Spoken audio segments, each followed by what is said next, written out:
Seguimos, por supuesto, con estas conversaciones con los expertos sobre cómo termina el año y algún punto de qué esperamos del año próximo. En esta ocasión doy la más cordial bienvenida al profesor Aníbal Gutiérrez, mi compañero en ADN 40, coautor para privilegio mío del libro El Presidente y, por supuesto, bueno, pues un profesor destacadísimo de la Facultad de Economía de la UNAM. Aníbal, ¿cómo estás?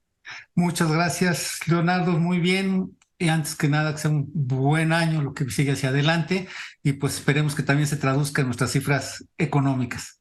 Pues eso nos lo vas a decir tú. Primero dinos cómo ves bueno, ya iba a decir otoñal, no, francamente invernal año 22. Parece que en términos de crecimiento económico terminamos un poquito por arriba de lo que se esperaba originalmente, Aníbal.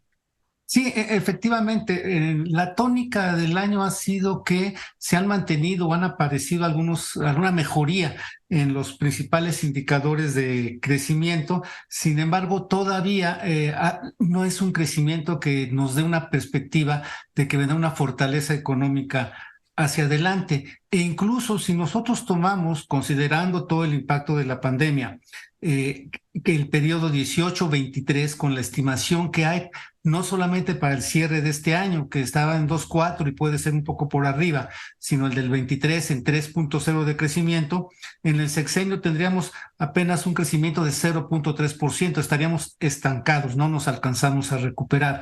Los otros indicadores como este PIB adelantado, que viene a ser el indicador global de la economía, o el propio PIB, te ponen en niveles de producción, de generación de riqueza, de bienes, de demanda final por parte de esta economía, en niveles de 2017-2018. Esto es, el saldo de entre la pandemia y la dinámica que ha seguido la economía nos pone en una situación que ya teníamos hace 5 o 6 años en nuestra economía. Esto es, perdimos varios años de crecimiento, ¿no?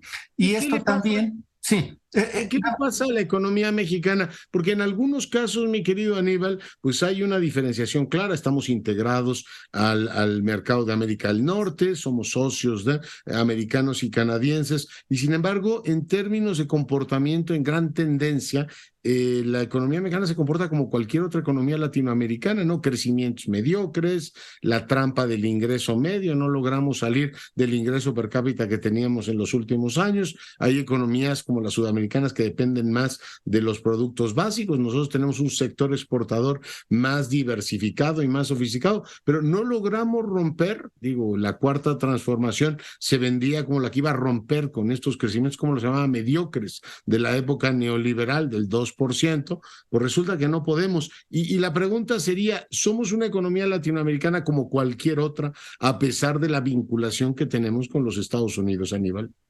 Efectivamente, la apuesta de la integración con los Estados Unidos y Canadá era que podías generar una dinámica interna propia que te permitiera, como el esquema de los 70, sustituir algunas de las importaciones que hacías de ellos para poder producir internamente, fortalecer tu planta productiva y crecer.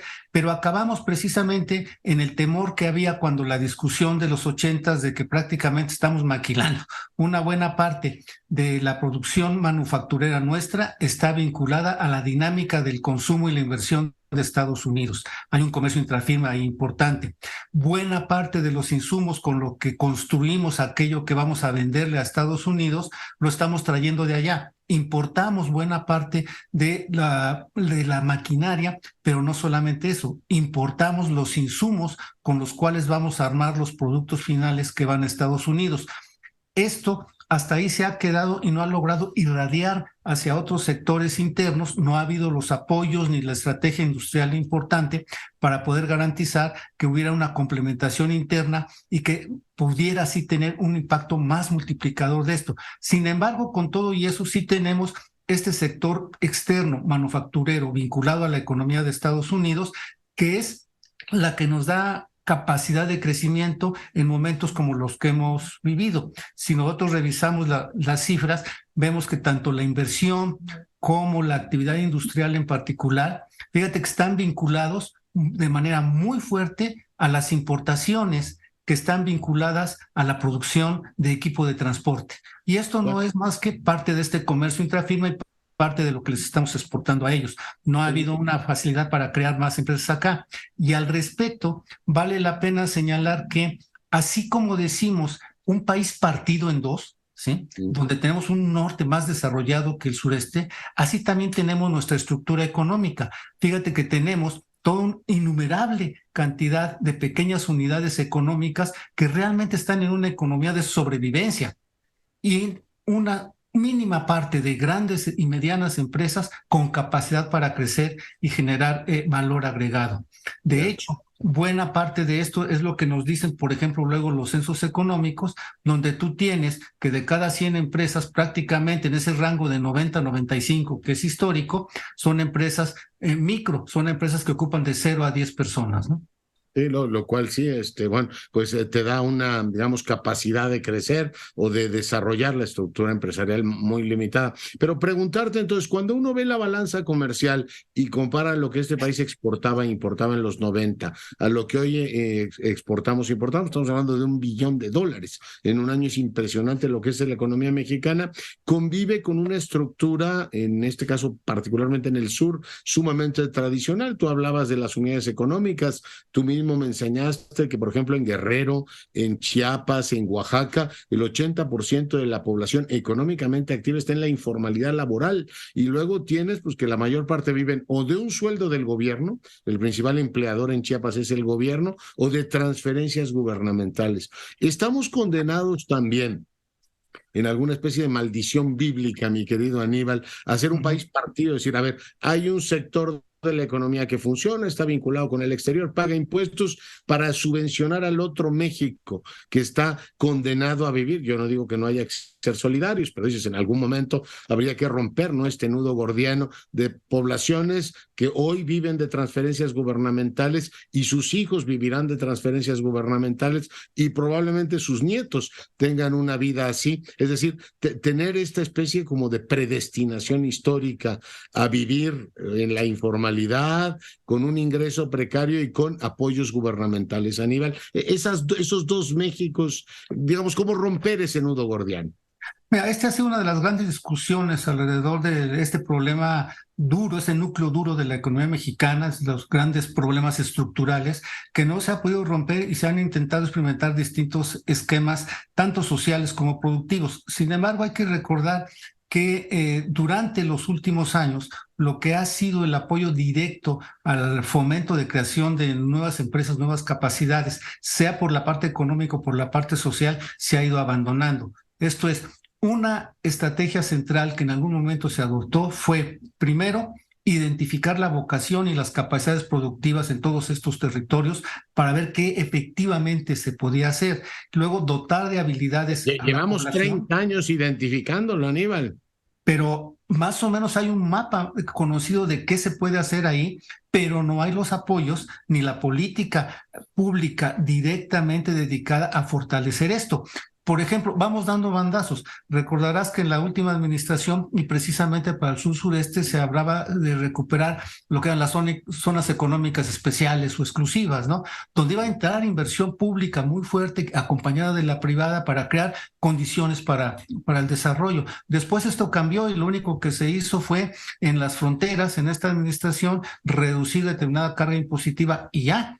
Se apuesta, por ejemplo, a una gran obra de infraestructura, el transísmico, el tren, pero pues vemos que ya va a terminar la administración, entramos al segundo tercio y todavía ni empieza, ¿no? Entramos también La prioridad narrativa y presupuestal está en otro lado, ¿no? El presidente está con Tren Maya y con el tema de Dos Bocas, ¿no? Ahí están las prioridades. Efectivamente, nosotros habíamos recorrido hacia dónde se estaba yendo el dinero y regularmente durante toda esta administración se han orientado los recursos a aproximadamente 16 programas y 8 proyectos. Estos representan casi la mitad del presupuesto que ejercen las secretarías y las dependencias públicas. Todo lo que es el entramado de la Administración Pública Federal, directamente vinculado al Ejecutivo, por ejemplo, la mitad de todos esos recursos se están yendo a pensión para adultos mayores, jóvenes construyendo el futuro, sembrando vida, programas de beca, transferencias monetarias sin ninguna contraprestación de regreso. Y de inversión, pues vimos que en una parte fue primero el aeropuerto, ahora está sobre todo el Tren Maya, que para darte una idea de los proyectos de inversión prioritarios que se tienen para ya 2023 son 236,000 millones de pesos, pero 143,000 están en el Tren Maya, donde habrá que preguntarnos cuál es la rentabilidad económica y social de esto para ver si efectivamente va a contribuir a crear esas capacidades productivas en la zona y a dotar de oportunidades para su desarrollo a la población. El otro esquema es: simplemente vas a recibir transferencias monetarias, como ha sucedido hoy con buena parte de la población, adultos mayores y jóvenes, ya sea construyendo el futuro o escribiendo el futuro, pero eso no te resuelve el problema de desigualdad ni de pobreza. Eso no te está dotando de capacidades a la gente. Y el tema, Aníbal, de la continuidad. Tú decías las zonas económicas especiales, pues si tú fueses inversionista, tú dices, bueno, invierto con este gobierno, llegará el otro y hará exactamente lo contrario, como ocurrió, ¿no? Las zonas económicas especiales, llegó el presidente y las jubiló. Si alguien cayó en la ingenuidad de invertir, pues habrá perdido su dinero. Pero el tema de los programas sociales, está muy bien que apoye, pero la idea es, ¿son sostenibles? ¿Tienen, en este caso, elementos de verificación de que están sacando a la gente de la pobreza, que tenemos mejores estudiantes? Cuando hablo de las becas, digo, bueno, pues la idea sería no solo apoyarlos económicamente, que es un buen fin, sino también pensar en que tengan una vida diferente, ¿no? Que puedan tener una trayectoria vital, esto que llaman ahora empleabilidad, en mejores condiciones, que puedan tener un mejor trabajo, para eso los apoyas. En este caso, ¿hay mecanismos que evalúen los programas o son puramente programas de tipo, en este caso, electorero, Aníbal? Pues mira, este conjunto de programas de transferencias monetarias no va más allá, más que dar estos recursos, pero además los mecanismos bajo los que se están dando son más opacos que los que había antes, en términos de cuál es el padrón, quién lo selecciona, qué hacen esas brigadas de jóvenes que reciben ese subsidio también y que están ahí, según esto, levantando padrones, encuestando gente para poderles asignar este padrón. Eso está muy opaco, no hay información clara en eso. Y la otra es que estas transferencias regularmente se están entregando como a nombre del titular del Ejecutivo Federal, cosa que ya se había superado en otro momento. Ya no son programas institucionales, sino son presidenciales, y de esta manera pues lo que estás haciendo es garantizar simpatías para la parte electoral, pero no te resuelven el problema. Los mecanismos de evaluación de estas transferencias que se están dando, sin duda, está el Coneval, que es el que tiene que hacer estas evaluaciones, pero regularmente, y no solamente en esta administración, sino en anteriores, han dado su punto de vista de cómo están funcionando, cuál es el desempeño de algunos de estos programas, y pues vemos que no ha tenido el impacto que se requiere en términos de cancelarlos, modificarlos, revisar sus reglas de operación y demás, ¿no? Hay un poder más allá.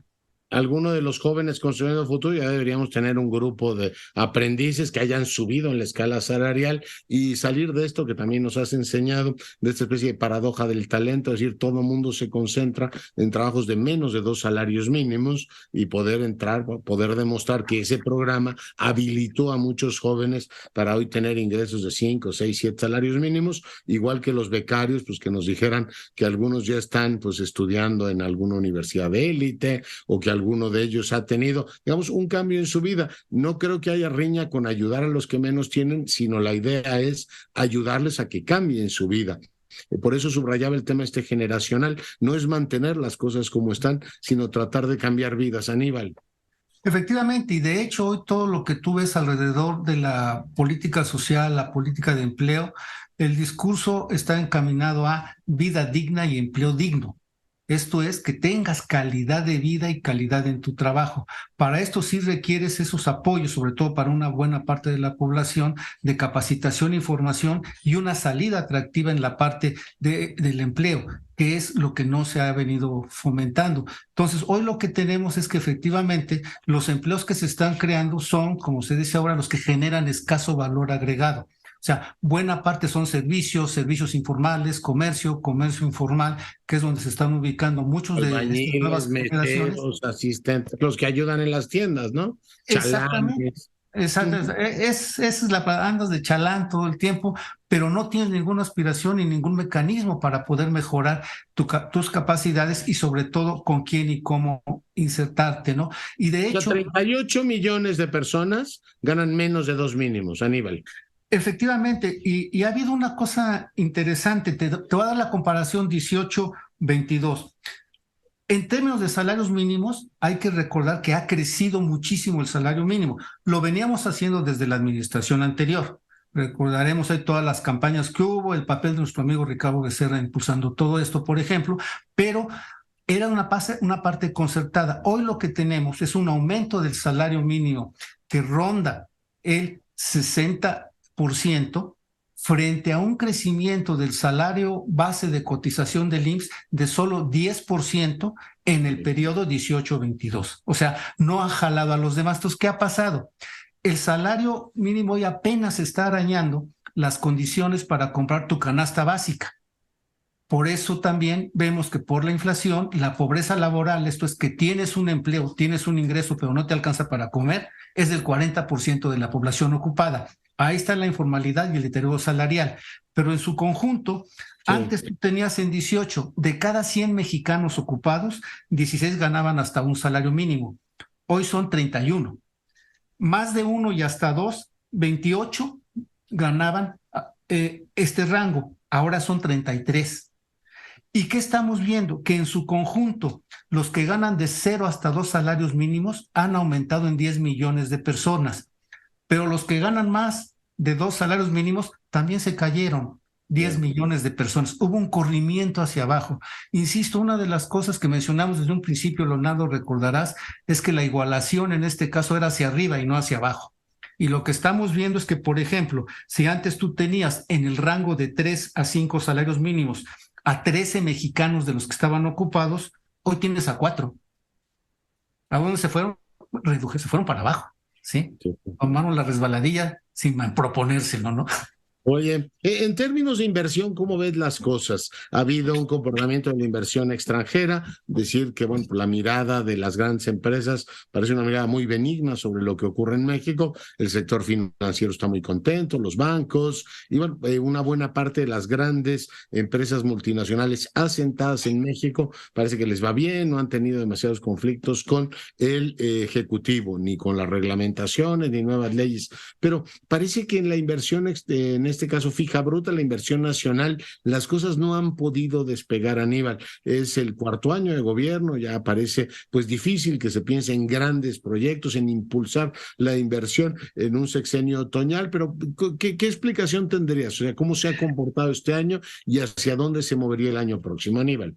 Fíjate que primero, en cuanto a la inversión extranjera directa, lo que se dio con los volúmenes de inversión que se tenían es que más o menos se han mantenido en el promedio, pero ha sido no por nueva inversión, ha sido por reinvertir utilidades. Nueva inversión sí ha llegado este año, pero tampoco ha sido algo espectacular. Y en lo que toca a la inversión fija bruta, a esta creación de activos para producir riqueza, pues resulta que si tomamos la última información, los últimos 9 meses, la variación mensual ha tenido 5 meses negativos, con caídas, o sea, no está sólida, no es un comportamiento estable al alza.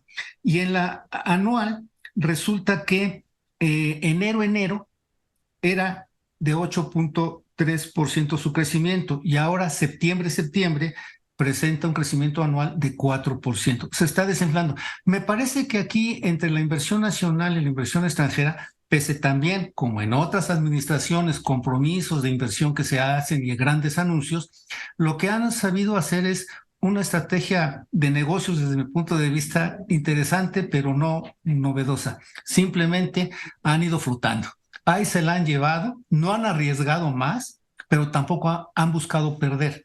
Y más o menos manteniendo el negocio en las condiciones actuales es lo que les ha permitido sostenerse ahí. Y por eso vemos expresiones de que sí están muy contentos con la política económica que se está siguiendo, con los apoyos o no apoyos que se están dando desde el gobierno. ¿Por qué? Porque han logrado, antes que perder, mantener cierto nivel de actividad y cierto nivel de negocios en algunos sectores. Otras empresas, y lo vemos sobre todo en la parte comercial, pues se han desaparecido, muchas empresas de servicios y demás, pero la parte dura de la economía, como sea, los que tienen recursos, han logrado más o menos mantenerse ante una expectativa sin arriesgar y tratando de mantener un ritmo de negocios que les dé alguna utilidad. Y eso es la estrategia que vemos que han seguido, pero pese a los grandes compromisos de detonar un gran crecimiento, nuevas actividades, esto no ha funcionado. Y vemos también que los mismos grandes grupos de siempre son los que están respaldando las grandes obras de esta administración. Sí, sí, ha habido ahí un cambio. Oye, en términos de finanzas públicas, ha sido un gobierno pues muy ordenado en eso, el tema del equilibrio. En este caso ha sido una casi obsesión del presidente de la República. Este año, el que viene, más bien, el 23, tenemos ahí una especie de preocupación, no una especie, una preocupación, porque el presupuesto es muy alto y las expectativas de recaudación no necesariamente son las mejores. Vi ahí un par de notas hace unos días, el último informe de finanzas públicas, el IVA no está pintando tanto como esperaban en otro momento. Y yo no sé si el ISR, manteniendo la estructura actual, mi querido Aníbal, te permita seguir todavía como apretando la esponja, ¿no? De los grandes contribuyentes. No sé cuánto quede todavía por sustraer de esa bolsa y recaudar todavía más. Pero bueno, tu reflexión sobre las finanzas públicas. Mira, en temas de las finanzas públicas, el compromiso fue no voy a aumentar impuestos, ¿eh? Y lo ha cumplido. Y no me voy a endeudar. Entonces, se ha traducido. Lo de no impuestos lo ha cumplido. ¿Endeudar lo ha cumplido o no? No. En términos de gasto, el crecimiento real entre 18 y 23, considerando lo que se aprobó para el ejercicio 2023, hay un crecimiento del gasto del 22% real. Un crecimiento de los ingresos de 16%, considerando la expectativa favorable que tiene para 23, ¿eh? Y la deuda crece nada más 100%. Ah. La deuda se duplicó. La deuda se duplicó, nada más. Entonces, lo que estamos viendo es que efectivamente los compromisos de gasto que se están haciendo, que no están generando una gran actividad económica para que de ahí haya mayor riqueza, mayor recaudación por ingresos o mayor recaudación por ventas, no se está cumpliendo. Y efectivamente están poniendo un crecimiento de la recaudación de impuestos cercana al 11% real. Bueno, para esto pues necesitas que haya ingreso y que esté bien grabada la parte que está concentrando la mayor parte de los ingresos, pero no vemos esas medidas. ¿Cuál ha sido la salvación en términos de los ingresos de esta administración? En una primera parte fueron los fideicomisos que desaparecieron y el apretón que le están dando a todas las dependencias de la Administración Pública Federal, en donde han perdido capacidad de operación, se han desaparecido programas, se han reducido capacidades para concentrarlas en los programas y proyectos que mencionábamos. Entonces, por ahí no son nuevas fuentes de ingreso. Otra parte tuvo que ver con el cambio en las reglas de negociación del SAT con los morosos, en donde pues siempre entrabas a un litigio y ahí te la llevabas hasta que el crédito fiscal te lo perdonaban o te lo dejaban muy barato. Hoy, y fue una maniobra dura, pero me parece interesante en términos de decir, bueno, sigamos negociando, pero mientras te congelo tus cuentas, ¿no? Y a ver cuándo se resuelve. Y entonces de inmediato vemos que empezaron a pagar, ¿no? Pero esas burbujas de aire, estuviéramos en el fondo del mar y tuviéramos esas burbujas como para seguir, ¿te van a dar todavía en el 23? ¿Todavía puede retirar el gobierno? ¿Hay grasita todavía, Aníbal? Pues mira, ese es un impacto de una sola vez. En adelante ya no lo vas a tener. Podrás tener alguno que otro contribuyente que todavía se te escapó, pero no te va a dar lo que te dio en estos últimos años y que, insisto, fueron estas las, entre comillas, fuentes de ingreso que te permitieron mantener una dinámica cercana a lo que tenías en el gasto, pero ya vemos que de todos modos el gasto se despegó. Pero hoy no lo tenemos ni se ve hacia adelante. Ahora, meter más impuestos en los últimos 2 años de la administración, pues creo que nadie lo va a hacer, ¿no? Y mucho menos esta administración. Entonces no queda más que ver si van a reforzar alguna parte administrativa o bien van a seguir ahorcando a buena parte de la administración pública para sacar adelante los programas de transferencias, ¿no? Comprendo. Oye, entre el 1 y el 3, el doctor Gutiérrez escoja, ¿no? Es decir, el gobierno dice que podríamos crecer hasta el 3 el año próximo, y bueno, el consenso anda entre 0,8 y 1%. ¿Tú por dónde te ubicarías para el año próximo? ¿Cómo ves las cosas? Yo creo que funcionando bien todo nos quedaríamos en el rango histórico de los últimos años del 2%. 2, a la mitad. 2%, que es el histórico, y eso porque tienes cifras optimistas en este momento, ¿no? Muy bien, pues mi querido Aníbal, como siempre muy agradecido contigo. Te deseo un feliz año y pues gratitud. Igualmente, te deseo lo mejor y un abrazo a ti, a todo el equipo y a la audiencia. Un saludo. Pues ahí lo tiene el doctor Aníbal Gutiérrez, para fortuna nuestra, hoy conversando con usted. Pues una breve pausa, regresamos.